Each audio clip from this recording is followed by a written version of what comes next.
5 సంవత్సరాలు ఉన్న ముఖ్యమంత్రి చంద్రబాబు గారైనా, 5 సంవత్సరాలు ముఖ్యమంత్రిగా ఉన్న జగనన్న గారైనా, ఆంధ్ర రాష్ట్ర ప్రజలకు ఇచ్చిన మాట ఇలా తప్పితే ద్రోహం చేసిన వారు అవునా? కాదా? ఆంధ్ర రాష్ట్ర ప్రజలకు మీరు చెప్పాల్సిన అవసరం. ఈరోజు బీజేపీ పార్టీ ఆంధ్ర రాష్ట్రాన్ని మరీ హీనంగా, కనీసం ఆంధ్ర రాష్ట్ర ప్రజలని మనుషులుగా కాదు పురుగులుగా చూస్తున్న మీ అందరూ, అంటే మొత్తం అంతమంది ఎంపీలు, అంటే 25 ఎంపీలు ఉన్నారు ఆంధ్ర రాష్ట్రానికి. మొత్తం 25 ఎంపీలు మొత్తం అందరూ గులాంగిరి చేస్తున్నారు, బీజేపీకే బానిసలయ్యారు. ఎందుకు అని అడుగుతున్నాం. పోనీ బీజేపీ పార్టీ మనకేదైనా మేలు చేస్తుంటే కొత్తగా బీజేపీ పార్టీకి గులాంగిరి చేసినా ఆంధ్ర రాష్ట్ర ప్రజలు ఏమీ అనుకునేవారు కాదు. కానీ మనకు పోలవరం అవసరం లేదా? మరి మనం పోలవరం ఇవ్వకపోయినా బానిసలుగా అయ్యారో మీరు ఆంధ్ర రాష్ట్ర ప్రజలకు సమాధానం చెప్పాలి. మనకు ఒక రాజధాని ఇవ్వకపోయినా మీరు ఎందుకు బీజేపీకి గులాంగిరి చేస్తున్నారో ఆంధ్ర రాష్ట్ర ప్రజలకు సమాధానం చెప్పాలి. ప్రత్యేక హోదా అన్నది మనకు లాంటిది అని ఈ నాయకులే చెప్పారు. ప్రత్యేక హోదా కోసం పెద్ద పెద్ద ఉద్యమాలు చేశారు, పెద్ద పెద్ద దీక్షలు చేశారు, పెద్ద పెద్ద మీటింగ్లు చెప్పారు, దంచి దంచి చెప్పారు ఒక్కొక్కరు. మరి ఇప్పుడు ఏమైంది అని అడుగుతున్నాం.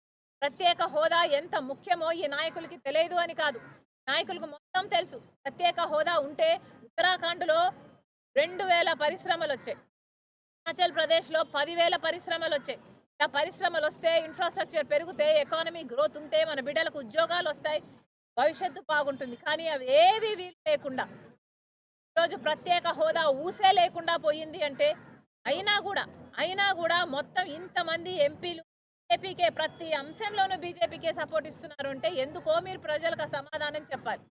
ఈ మధ్య ఉన్న ఒప్పందం ఏమిటో ప్రజలకు సమాధానం చెప్పాలి. బీజేపీకి ఇంతగా అమ్ముడుపోయారో ప్రజలకు సమాధానం చెప్పాలి. ఎందుకని ఇంతగా బానిసలుగా తయారయ్యారో ప్రజలకు సమాధానం చెప్పాలి. 5 సంవత్సరాలు చంద్రబాబు గారికి అధికారం ఇచ్చారు, 5 సంవత్సరాలు జగన్మోహన్ రెడ్డి గారికి అధికారం ఇచ్చారు. మీకు అధికారం ఉన్నప్పుడు కూడా మీరు నిలదీయకపోతే మన ప్రత్యేక హోదా, మన పోలవరం, మన రాజధాని, మన కడప స్టీల్ ఫ్యాక్టరీ అయినా, మనకు పోర్ట్ అయినా ఇవన్నీ తెచ్చుకోకపోతే ఇంకా ఎప్పుడు తెచ్చుకోగలమో అని అడుగుతున్నాం. ఇప్పటికీ కూడా 25 మంది ఎంపీలు ఉన్నారే. 10 సంవత్సరాలలో ఒక్కసారైనా మూకుమ్మడిగా మీరు రాజీనామాలు చేస్తుంటే మనకు ప్రత్యేక హోదా వచ్చేది కాదా? ఏం చేశారు? అసలు ఒక్క నిజమైన ఉద్యమమైనా చేశారా? ఒక్కసారైనా మీరు ప్రజల కోసం కొట్లాడాలి అని ఎప్పుడైనా నిలదీశారా? కనీసం మోడీని ప్రశ్నించారా? ఆ దమ్ము కూడా మీకు లేకపోయింది. రోజు ఆంధ్ర రాష్ట్రాన్ని మోడీ గారు అతి హీనంగా చూస్తున్నారు. 46 లక్షల కోట్ల బడ్జెట్ అయితే ఆంధ్ర రాష్ట్రానికి ఏం చేశారో మోడీ గారు, ఈ జగన్మోహన్ రెడ్డి గారు, టీడీపీ చంద్రబాబు గారు సమాధానం చెప్పాలి. మరి మోడీ గారు మనకి ఏమి చెయ్యనప్పుడు ఎందుకు గులాంగిరి చేస్తున్నారో కూడా సమాధానం చెప్పాలి. అసలు 46 లక్షల కోట్ల బడ్జెట్ అయితే మన అమరావతి రెయిన్ జోన్ కంట ఎంత కేటాయించారో తెలుసా అండి? ఈరోజు పేపర్లో వచ్చింది, 1000 రూపాయలు ఇచ్చారట. 1000 రూపాయలు కేటాయించారంట. అంటే మనకు 25 ఉన్నారు, ఒక 6 మంది రాజ్యసభ ఎంపీలు ఉన్నారు, 31 మంది ఎంపీలు ఉంటే తలా 33 రూపాయలు తీసుకొచ్చారనమాట. ఇంతకంటే సిగ్గుమాలిన పని ఇంకేమైనా ఉందా? 33 ఎంపీలు జన్మ సార్థకమయ్యేది కదా మీరు ప్రత్యేక హోదా కోసం కొట్లాడుంటే. కనీసం ఒక్కసారైనా ప్రశ్నించారా? ఒక్కసారైనా మీరు కొట్లాడారా? ఒక్కసారైనా మీరు గొంతు విప్పారా? ప్రత్యేక హోదా ఎంత అవసరమో మీకు తెలిసి కూడా ప్రజల చేత మీరు ఓట్లు వేయించుకున్నారు అన్న ఇంగితం కూడా లేకుండా, కనీసం కృతజ్ఞతైనా లేకుండా స్వలాభం కోసము ప్రజలను తాకట్టు పెట్టారంటే ఇంకా మీరు నాయకులు అని ఎలా అనుకోవాలి?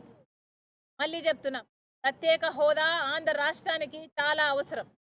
కాంగ్రెస్ పార్టీ ప్రత్యేక హోదా కోసం మొదటి నుంచి కొట్లాడుతూనే కోటి పథకాలు సమకూర్చి ప్రత్యేక హోదా కోసం కాంగ్రెస్ పార్టీ ప్రతి సంవత్సరం బీజేపీ పార్టీ ప్రధానమంత్రికైనా, అటు హోంమంత్రికైనా, అటు ఫైనాన్స్ మినిస్టర్కైనా లెటర్లు ఇస్తూనే ఉన్నారు. ఎక్కడ వీలైతే అక్కడ, ఎక్కడ చేతనైతే అక్కడ సభలు పెడుతూనే ఉన్నారు, ప్రత్యేక హోదా కోసం కొట్లాడుతూనే ఉన్నారు. అని ఆంధ్ర రాష్ట్రంలో కాంగ్రెస్ పార్టీకి బలం లేకపోవడం వల్ల ఈరోజు కాంగ్రెస్ పార్టీ ఒక ధర్నా చేసి చెప్పాల్సి వస్తుంది తప్ప సభల్లో చెప్పే ధైర్యం, సభల్లో చెప్పే అధికారం మాకు లేకపోయింది. కానీ ఈ రోజుటి వరకు కూడా స్టేట్ అసెంబ్లీకైనా కూడా, ఇక్కడ సెంట్రల్లో లోక్సభ అయినా కూడా స్టేట్ రిప్రజెంటేటివ్స్ అయ్యుండి, ఎమ్మెల్యేలు అయ్యుండి, ఎంపీలు అయ్యుండి ఎందుకు గొంతు విప్పడం లేదో ఆంధ్ర రాష్ట్ర ప్రజలకు సమాధానం చెప్పాలి.